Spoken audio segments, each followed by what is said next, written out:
Welcome to the Everyday Warriors podcast, the perfect space to speak my truth and dive into deep conversations with others. This podcast is about celebrating everyday warriors, the people who face life's challenges head on, breaking through obstacles to build resilience, strength, and courage. Join me, your host, Trudy Marie, as I sit down with inspiring individuals who have fought their own battles and emerged stronger, sharing raw, real, and authentic stories in a safe space, allowing you to explore, question, and find your own path to new possibilities. Let us all embrace the warrior within and realize that while no one is walking in your shoes, others are on this same path, journeying through life together. Please note that the following podcast may contain discussions or topics that could be triggering or distressing for some listeners. I aim to provide informative and supportive content, but understand that certain things may evoke strong emotions or memories. If you find yourself feeling overwhelmed or in need of support while listening, I encourage you to pause the podcast and take a break. Remember that it is okay to prioritise your well-being and seek assistance from trained professionals. There is no shame in this. In fact, it is the first brave step to healing. If you require immediate support, please consider reaching out to Lifeline on 13 11 14 or a crisis intervention service in your area. Thank you for listening, and please take care of yourself as you engage with the content of this podcast. Love the Everyday Warriors podcast? It would mean the world to me if you were to leave a 5-star review to ensure that the Everyday Warriors podcast is heard by more listeners around the world. You can also support the show for as little as $5 with a one-time donation or by becoming a monthly subscriber. Your contribution helps me to continue bringing you inspiring stories of everyday warriors who overcome challenges to find strength, resilience, and new possibilities in life. Head to the link to buy me a coffee and fuel the next episode. Every bit counts. If you're looking for an inspiring story of resilience, healing, and rediscovering yourself, then my book, Everyday Warrior From Frontline to Freedom, is for you. It is my memoir of hiking the 1,000-kilometre Bibbulmun Track, a journey that was as much about finding my way back to myself as it was about conquering the trail, through the highs and lows and everything in between. This book is taken from my journals and is my raw and honest experience of overcoming trauma and embracing the strength within. Grab your copy now. Just head to the link in the show notes and let's take this journey together. Welcome to another episode of the Everyday Warriors podcast. And today my guest is from Adelaide, and we met in an online space and have since become amazing friends and mentors. And I have so much time for this lady, so I'd like to welcome Jacqui. Thank you so much for having me. You're welcome. And I know, and I've learned so much about you in our friendship over the last few months. And what I want to start with is that you said that you had an aha moment about 30 to 35 years ago. So take us back then. Yeah, it was one of those, you know, you have so many things happen to you when you're younger, and you know, probably if I did the math, it could have even been a bit longer than that, but it's a good place to start. But essentially, I was visiting a girlfriend, and we were really close friends, like really close friends. And I went and visited her, and I got into my car after I'd probably been there for a couple of hours having coffees and chats and things as you do. And I got back into my car and I sat in the car and I'm just like, oh, I actually don't feel very good. And I don't mean in the physical form. I just didn't feel great about myself. And then I paused for a moment and realized, actually, each time that I come and spend time with this particular person, and she was a lovely person, I actually just didn't feel very good about myself when I left. For me, it was this bit of it was like an aha moment to go, oh, hang on a sec. People that you spend time with, environments that you spend time with, actually have a really big dictator on how you feel about yourself. And I think it was more around, it was about the feeling, and it was about recognize that feeling that you're actually having inside your body. And oh, should I actually be spending time with this person? Should I limit that I spend with this person? Because if I don't feel good when I go there, then why would I be going there? So it sort of took me down that journey of starting to pay a lot more attention to what I felt and being able to start to understand, if I don't feel good, let's honor that and actually don't put yourself into those positions. So I guess I started to listen to my body a lot more and listen to those feelings rather than just, oh, but she's my friend, therefore I have to. All of those social constructs that came around. And growing up in the country as I did, everything was always around the social constructs and what you shall do and what you shall not do. And then you throw in the fact that, I was a very young mum. I actually had my son just after I turned 15. And so, again, in a small country town, you're essentially put in this box. Here's who you're going to be. You did not finish high school, therefore.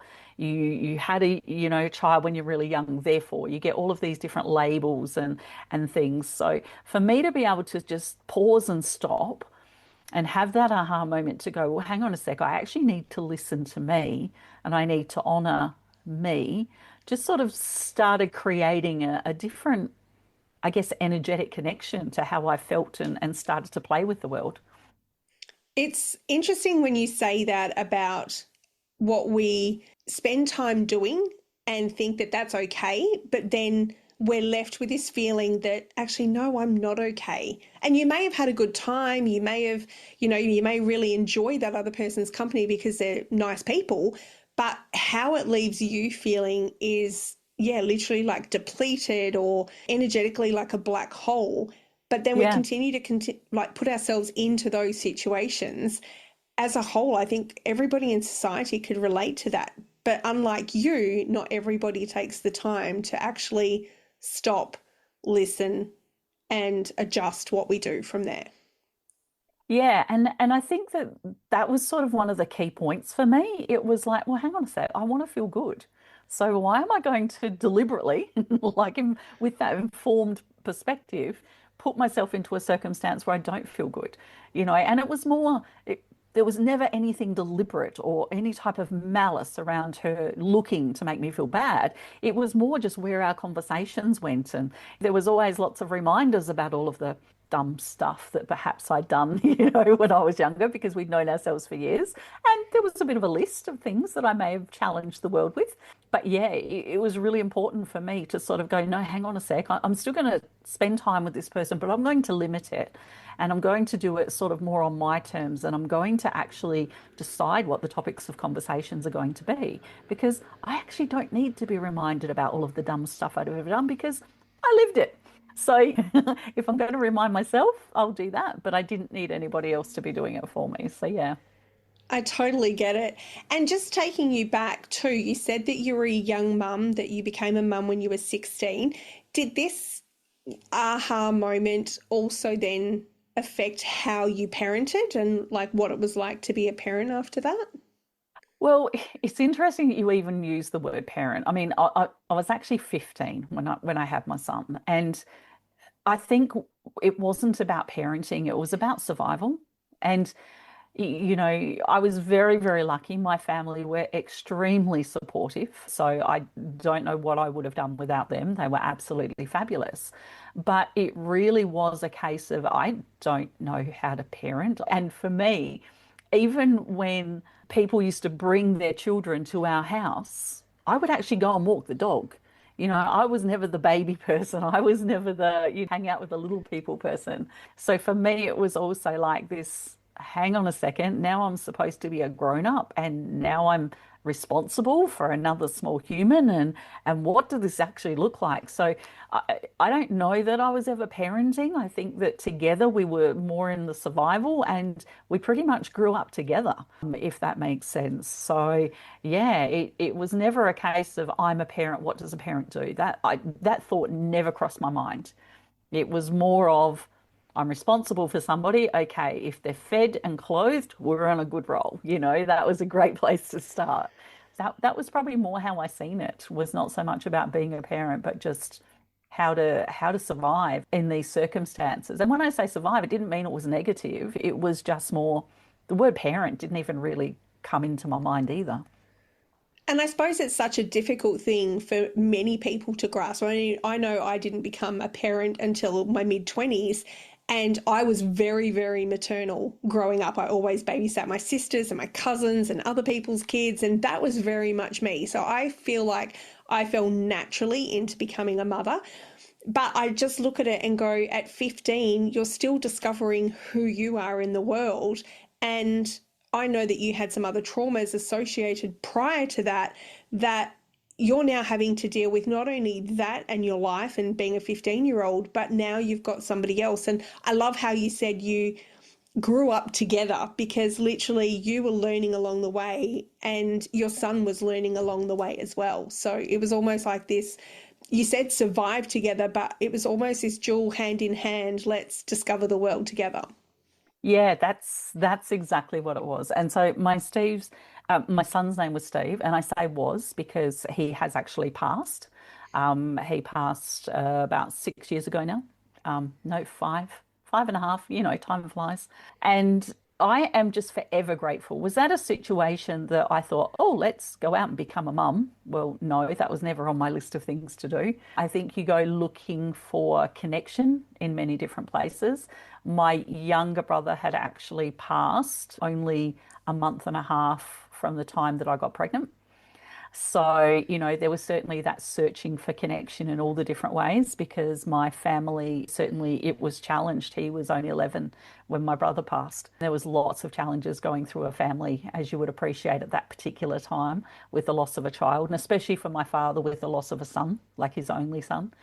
So through that, it really was Steve and I, we grew up together, and the lessons that I have taken so far through this lifetime because of him coming into my world, oh my goodness, like I could probably write 10 books, it's you can't even start to consider what it's like to appreciate. And I do every day. I appreciate the fact that he came into my world because I don't know that I would have become a mum had it not have been in that circumstance.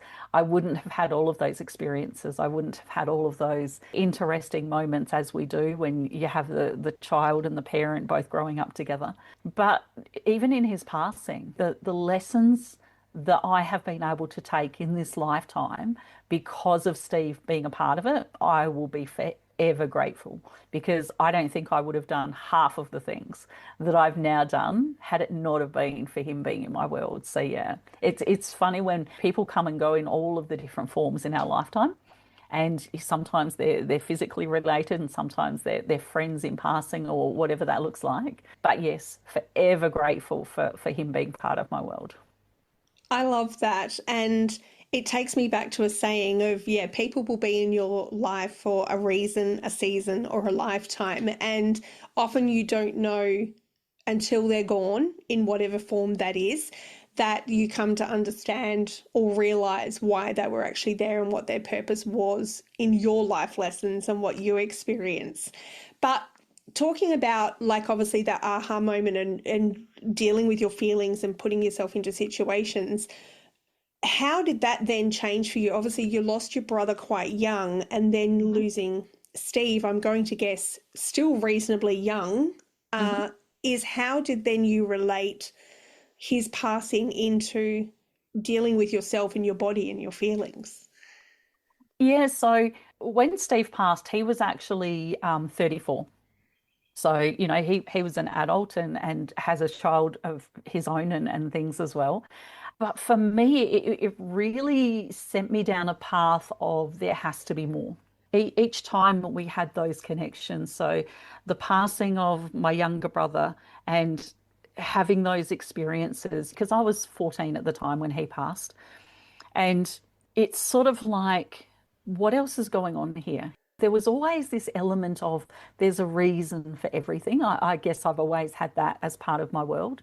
But looking at it and sort of going, okay, so there's a passing here, but now we have somebody new coming in. So Steve coming in. And then there's all of the learnings that you have, and all parents. I don't think it matters what age you become a parent. Everybody can relate to the fact that, okay, they don't come, as little people do not come with instruction manuals. No, You they can read don't. all of the books under the sun, but they certainly don't come with instruction manuals. You're sort of just feeling and learning and experiencing. But in reflection, on the passing of Steve, it was almost like a completely new door open for me.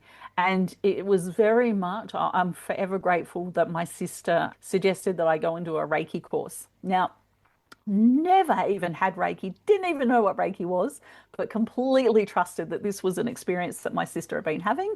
And so booked into this Reiki course, which turns out to be about 3 or 4 weeks after the passing of my son, that I'm now sitting in this room with a group of strangers, and we're going to sit on a mat and we're going to do something called meditation. Well, I'd never done that either.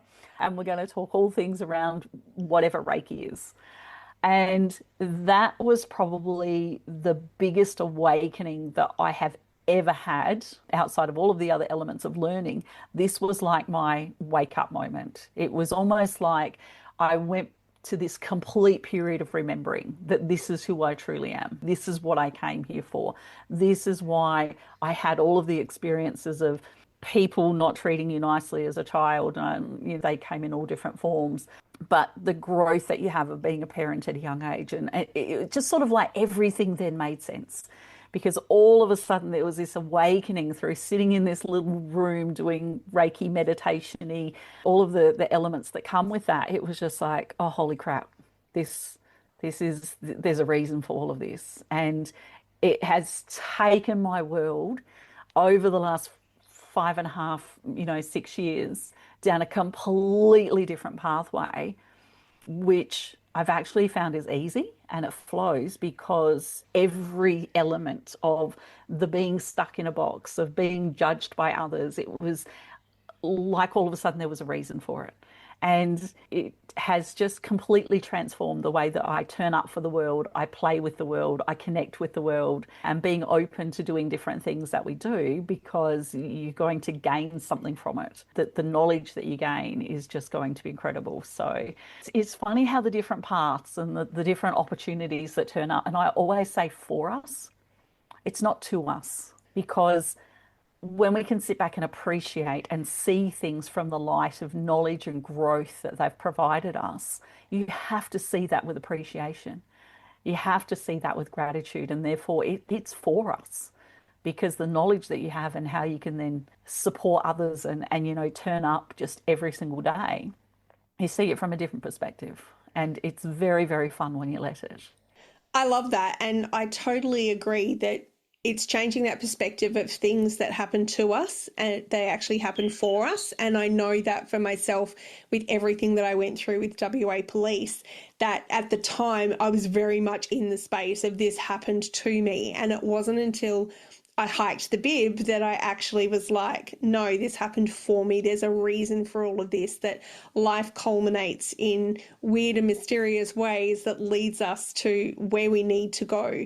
And what was there for me inside of that was when you go back to looking and you talked about the judgments and the roles of you were a teen mum and you didn't finish high school, and there was all this negative connotation around that.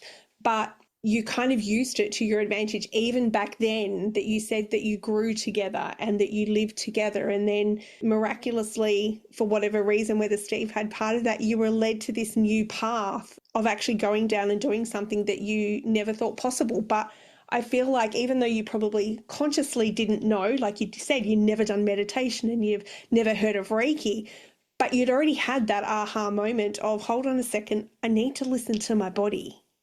So it's almost like that little aha moment almost led you to say yes to the Reiki in the first place. Absolutely. And I think those little aha moments turn up on a regular basis when and they're always there. It's just whether we let ourselves hear them or let ourselves see them. And I'll take you to another little story which I've shared with a few people, but not that many people over the years, that I was actually in WA, funnily enough. And I was doing some work. I used to do lots of fly around the countryside for one of my jobs. And I was standing in line just to get a bottle of drink at a local service station down in Bunbury. And there was a younger guy in front of me, and the poor thing, his bank card had broken. So he was trying to like swipe as you used to have to with the with your, bank cards back then. He was trying to swipe literally like the little strip to pay for his $10 worth of petrol. And this not so pleasant lady who was serving him was giving him a bit of a hard time because there was starting to be a bit of a lineup and a few people waiting, etc. And in the end, I just sort of chipped in and said, "That's all right, mate." I said, "I'll get your fuel for you." And he just looked at me, and the look of gratitude on his face, because he kept saying to this lady, "Look, I'll just go down to the bank. I'm just on my way to a job interview and I've just got to," just said, "No, no, it's all good, mate. I'll get it." And so he very, gratefully went off and got in his car, and I'm paying for my bottle of soft drink and his $10 worth of petrol. And the lady behind the counter, she looks at me, she goes, "Well, that's an expensive bottle of drink, isn't it?" And I said, "No, actually it's not, and that's entirely my choice." And I went happily on my way, and that was fine. And a few weeks later, I went up to our local supermarket, and it was a relatively quiet supermarket, especially sort of into the later evening. And I went in and I grabbed my few groceries and I came back out, and there was probably only half a dozen cars in the car park. It was a smaller space. And I kid you not, I get to the door of my car and I look down, and there is a $10 note sitting on the ground at my car door. And I'm looking around, there is literally not another soul in the entire place that they could have, dropped it or whatever it looked like. But it was literally right at my feet at my car door. And so I picked up that $10 note. I thanked the universe very much because I figured that they were just returning the $10 that I'd lent this young guy. And so I popped it into my purse and then off I went home. And again, it was just another point of reflection. And this was way before I did the Reikis or any of the things. And because I've done so many different modalities now, as soon as that door was opened in Reiki time, it was just like, oh my goodness, there's so much else to play with. But just that little $10 note coming back and just sort of going, all right, again, there's some more in this. What else is going on, universe? What else is going on in our world? So yeah, it's the little things that turn up for us, which I think is really fun for us to learn how to play with. Yeah, and it's such a beautiful story on two levels. The first being that people underestimate what it's like to have a random act of kindness bestowed upon them. And I've done it myself in the past. Like I mean, you used to be able to give away your parking tickets. Now they seem to do your parking tickets by your registration plate, which annoys me because it's like I used to give my time to somebody else. But it's those little things that you just don't understand, or you can't even comprehend what that ripple effect is going to be. You doing that for that stranger that day, he went away extremely grateful, went to his job interview, hopefully got his job and started on a new life path. And yet the woman behind the counter was just extremely negative about the same said subject. But then secondly, it's that whole law of universal karma that you did something good and something good came back to you. Yes, it was in the exact form of the $10 note, but so many times, like when we do good in the world, it reciprocates back to us. And how different would the world be if we could all do that more? It's just the littlest of things. It really doesn't take very much. It's just the letting the person in when you're merging into traffic. I actually now, when I turn up to the world, I play. I play with the world, and literally I bring that energy of play and with fun and etc. And another example of that is not that long ago, so since my son's passing, and his surname was Frost. It was always Frosty. And what was really fun is that I would play with the universe, and I would call it number plate bingo. So I'd sit there and I would always see his date of birth numbers on the number plates and different things as I was going to work and different travel as we did. And I decided one day I bought this, it was actually an oven off of Marketplace. And I thought I had to cruise up to this little country town in the hills, just outside here of Adelaide. I'm just like, all right, universe, as I get in the car, this number plate thing, this numbers is getting a bit easy, because it's happening all the time. So I'm going to put it out there. I want to see words. And so I kid you not, I'd driven out of my driveway. I'd taken the little down the road and I was heading down the next road along to head up towards the hills. And there was this ute that turned to go up its driveway because we sort of live in a country block type of area. And I'm going, no. And then I'm watching this ute drive up the driveway and in massive took up the whole side of this dual cab ute in bright rainbow colour writing was Frost because that was the name of the business. And I'm just like, I am killing myself laughing. And I'm going, yeah, okay, friends, universe, you win. You absolutely win. I put the challenge out there and literally within 3 minutes, here was this massive side of this entire car with his last name on it. And I'm just like, well, that's kind of fun, isn't it? And then I thought, oh, well, this is just entertaining. So I cruised on my way up to the hills. And as you do in small country towns, you have to sometimes drive up and down the road a couple of times to find the house numbers because they don't always have house numbers.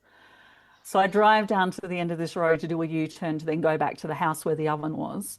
And in the middle of the road, there was this wallet. And I thought, oh, that's a bit strange. So I pulled over. It was just sort of outside of a car door. And I thought they must have just dropped it when they got out of the car. So I went and knocked on the door of the house that the car was in front of. No, there was nobody there. And I thought, oh, well, as you could, let's just stalk them on Facebook and send them a message or something to let them know that you found their wallet.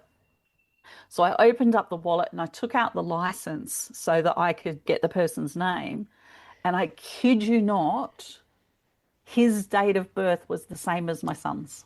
And I'm going, come on, you guys. Like, how much more can you possibly put out there to say, we are here to support you. We are going to play with you. We are going to, when you let yourself connect to all of the energy of all of the things, the way that the world turns up for you to play with is just amazing. And for me, again, it just reinforced when we allow ourselves just to be open, when we get out of our own way of going, oh no, this isn't a thing, or I'm going to be judged if I believe that you can put stuff out to the world, or whatever it looks like. When we let go of all of those social constructs, it is amazing the stuff that we actually bring into our worlds. On so many levels, it's just so much fun. Such another beautiful story. And I really like what you say about playing the game of life. For so many of us, we go through life like it's a chore. I don't even know how to put it into words, but everything is hard. And yet, if we actually look at we are here to play and play the game of life, I mean, the game of life is actually a board game. But if we play our real lives like we play that board game and have fun with it and show up and take risks and go beyond fear, like you just described, it can be totally magical and we can have much more enjoyment, much more fun, and actually just really live life instead of just surviving it. Absolutely. And, again, for me, it was very much around as soon as I'd open the door, if you like, going, I'm going to say back into the energy worlds, because I truly then believe once I'd opened that door, it was just like, oh, okay, so I've done this before. This is my memories. This is my learnings. I've come into this lifetime to be able to have these experiences because this is stuff that I didn't know or learn before. So then I started exploring all different things around what this looks like because I had thought there has to be more. So I, played in all the different modalities. It's the Reikis, it's the shamanism and playing with crystals and working with all different things. And I thought there has to be more that sits behind this. Science was always a fun thing for me. Learning was always very fun. It still is. So I came across on YouTube one day this fabulous lady called Dr. Sumorta. And Dr. Sumorta has written a book. It's called The Energy Codes. And I came across her on YouTube and it was a TED Talk, and she comes out on stage with all of this amazing energy. And the very first thing that she'd said to me is, who's ready to have some fun? Who's ready to play? And I'm just like, oh, you're my person. Then she was talking all things bioenergetics and all of the science that sat behind the energy within the body and the frequencies within the body, etc. And that for me just opened up a complete other new world, because I'm just like, oh, hang on a sec, it's the science that sits behind this that I'm really going to get excited about. And when I say that, clearly the universe has already shown me so many different ways to play with it anyway.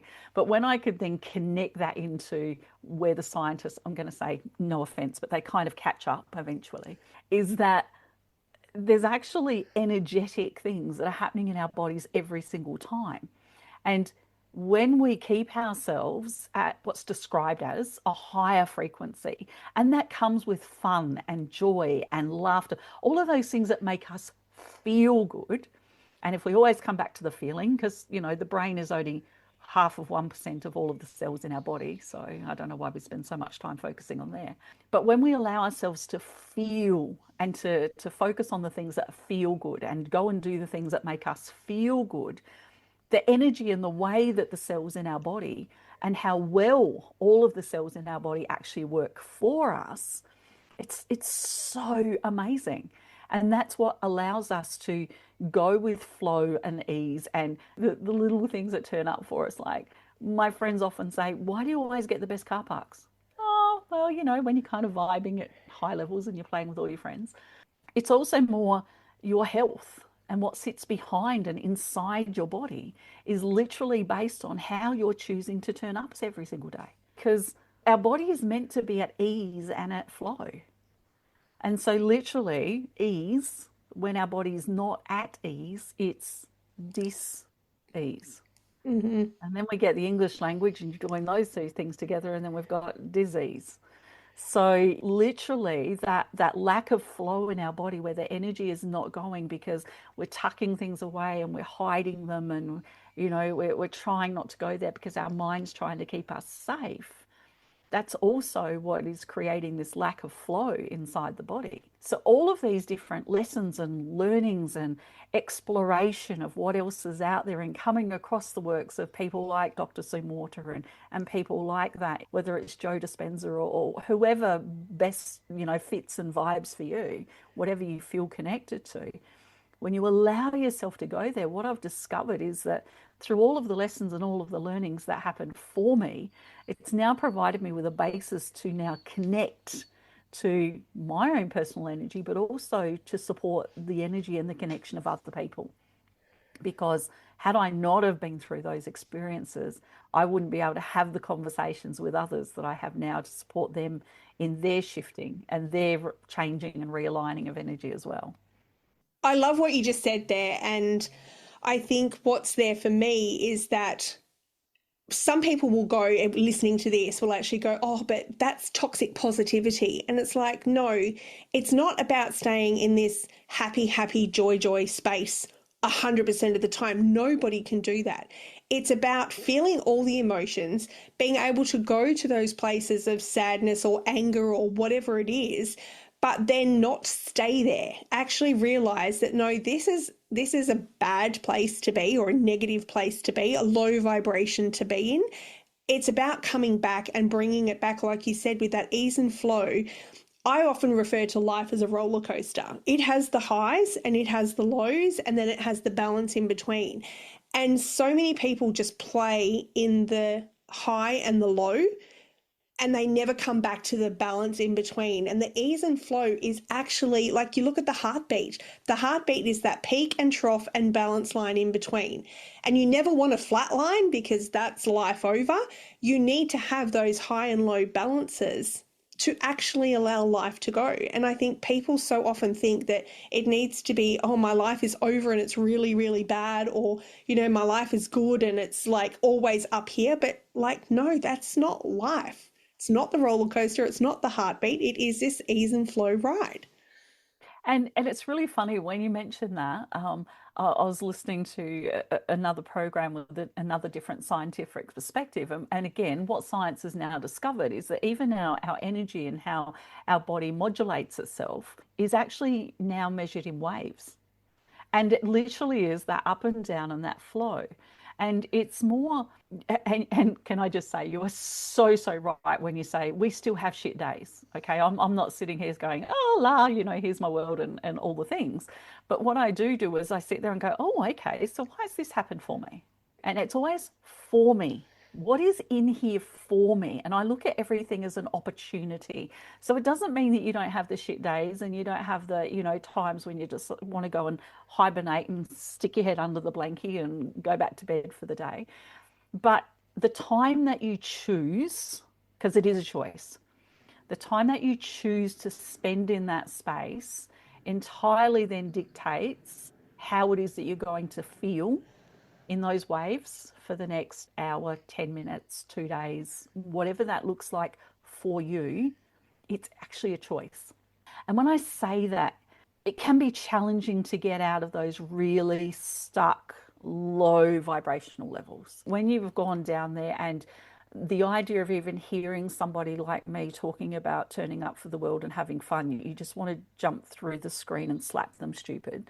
You're not going to have that level of connection. But if you can also hear the message that there are opportunities for you to use what has happened in your world as something of an advantage, of something as growth, as something as an opportunity for you to now turn up to the world in a different way.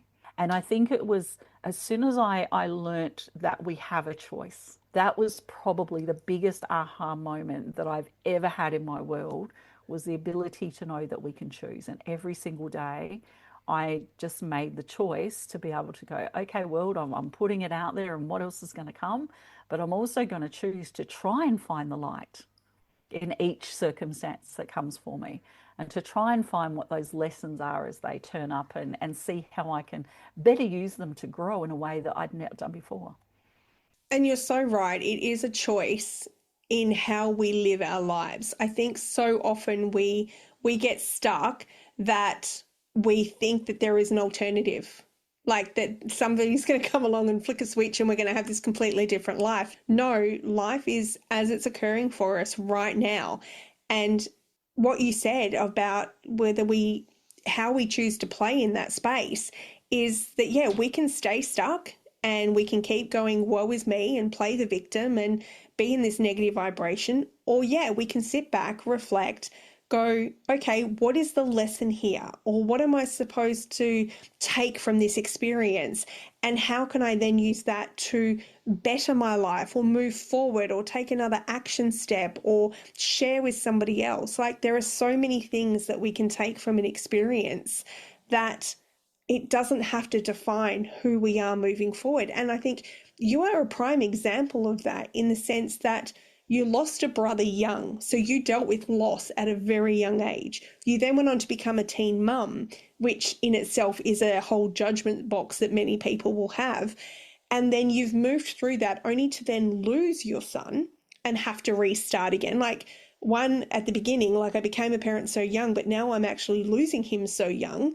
What is the lessons inside of that I'm taking with me forward? And I think that's just a beautiful culmination of everything you've spoken about today. Again, I'm just forever grateful for the opportunities that I've had, and look, probably if you could tick all the boxes, I had somebody that tried to take advantage of me at a very young age and try to do things that to a young person that you should never do to a young person. And I've experienced that, of being in a violent relationship, and what that looks like. And I've had all of my insides playing in a way that no female's inside should ever do, and all of the labels that get attached to all of those things. And every single time something else has turned up for me, I've been able to use it. I've now worked with a lot of programs helping young parents and parents going back into the workforce create opportunities for them. I've been able to identify, when I'm working with people, what it's like when you hold these elements of dis-ease inside your body, and what it is that you can do to shift that. I can relate to when I do careers advice for people. Well, I didn't finish high school, but I still went to university, because there's actually lots of different ways that you can bridge the gap between 1 and 2. It doesn't always have to be get the best score that you can in year 12 and all the pressure that for whatever reason people put behind all of that stuff. FYI, nobody, since I've worked in HR and recruitment, nobody's ever asked what was your ATAR score or your WA score or whatever it looks like in your part of the world. Nobody's ever asked that when you go for a job interview, just so you know. There's so many learnings that have actually come that I would not have been able to then share with other people to let them go, well, actually, we can move forward from this if it hadn't have happened for me. So again, where I see it as some people say this happened to me and I'm going to hold this for forever, I've chosen, and it's been an informed choice, I've chosen to go down the path of how amazing that I have had all of these learning moments in this lifetime that I can now use to support other people in seeing that there's another way to play with the world and there's another way to play with life. And you actually can truly decide, once you've found that guidance and support in whatever way comes forward for you, and perhaps even just this conversation was that support that you needed to go, well, hang on a sec, geez, yeah, okay, I've had things happen, but what if I do change the word to 4? What if I do now choose to see what else I can take from this and who I'm now going to support and to share my $10 worth of petrol at a service station one day? Who else am I going to be able to turn up for? And that for me is what I'm always going to be grateful for, because everything that I've had happen for me in my world to this point, and I'm sure there's still a lot more to come, has given me the opportunity to now turn up for others. And I am forever grateful in how that's been able to come forward.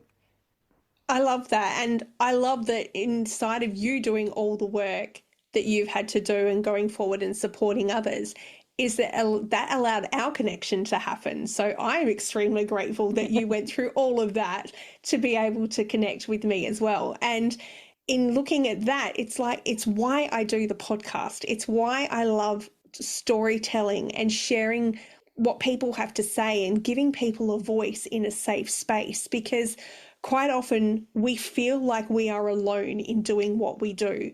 And it's those people, and I call them everyday warriors, because I feel like we are all fighting something in this world. It doesn't matter how big, how small, how grand, whatever the case may be, we all have challenges, obstacles, adversities that we have to overcome in some way. And it's a choice as to how we overcome them and how far we go beyond that adversity, and then how we get to create and play with life moving on from that. So I would love to thank you so much for being here today and sharing your story and being a part of the podcast, because this is what it's all about.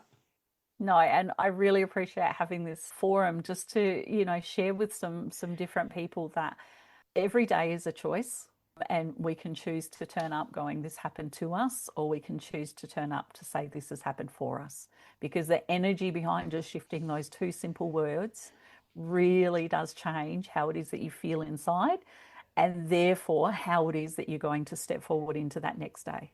And every day is a new start, every minute is a new start. And to be present and to just allow yourself to feel what you feel, to process what it is that's been for you before, and to be ready for what's new, because every opportunity is something new for us. So thank you very much for providing this space for myself and for other people.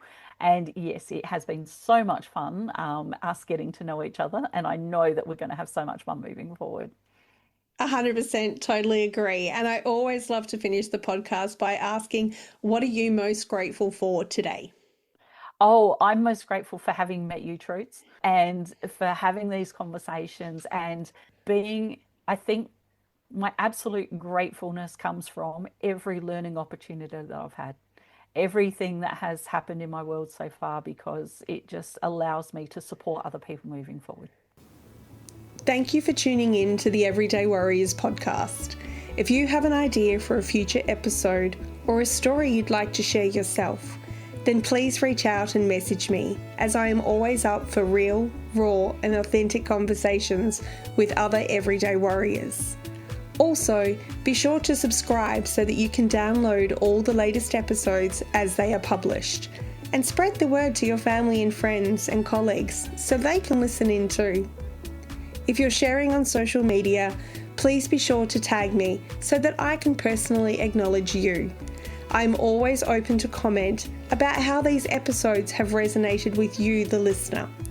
And remember, lead with love as you live this one wild and precious life.